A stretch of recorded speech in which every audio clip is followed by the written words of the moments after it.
બ્રહ્મા અને વિષ્ણુ અત્યંત ભાવથી પ્રેમથી ભગવાન શિવને પ્રશ્ન કરે છે વિનયથી.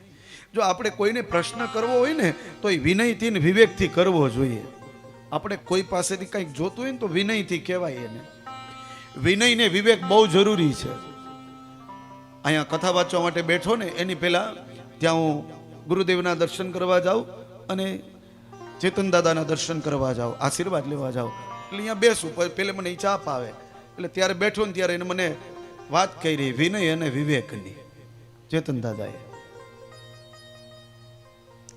કે ઘણાની અંદરથી વિવેક ને વિનય હોય ને ઘણાને આપણે કહેવું પડે કે ભાઈ આપણાથી કોઈક મોટો હોય ને તો એને વિનયથી બોલાવાય, એને વંદન કરી લેવાય, એને સીતારામ કરી લેવાય, એને જય દ્વારકાધીશ કરી લેવાય, એને જીનામ કરી લેવાય.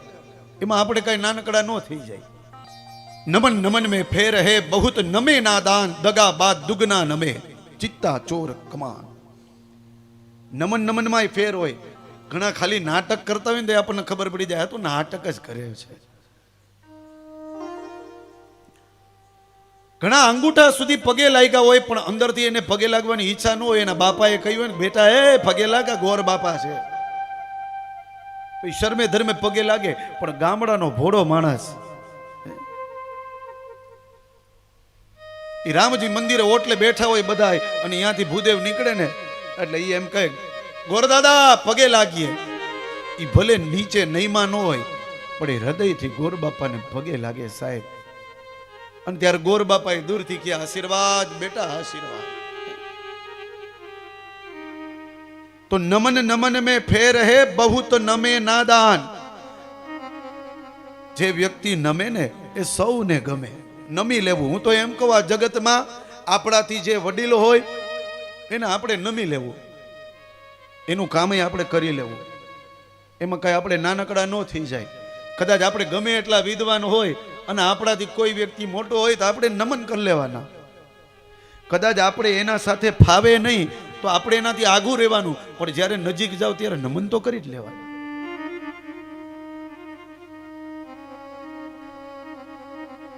અને આમ પણ દરેક લોકોને નમન બહુ ગમે. આપણો પૌત્ર આપણને પગે લાગે ને તો આપણને બહુ ગમે. અંદરથી આપણી છાતી ગદગદ થાય.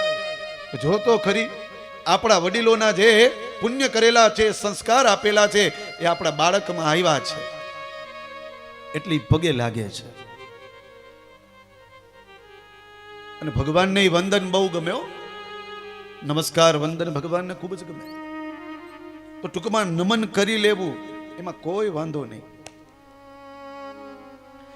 આજે બ્રહ્મા જેવા બ્રહ્મા, નારાયણ જેવા નારાયણ એક ભાવથી, લાગણીથી, પ્રેમથી ભગવાન શિવને વંદન કરી અને વિનયથી પ્રશ્ન પૂછે છે. કહેવાનો અર્થ કે કાંઈ કોઈ પાસેથી જોતું હોય ને તો વિનયથી માગવું જોઈએ તો આપણને મળે, નકર ન મળે.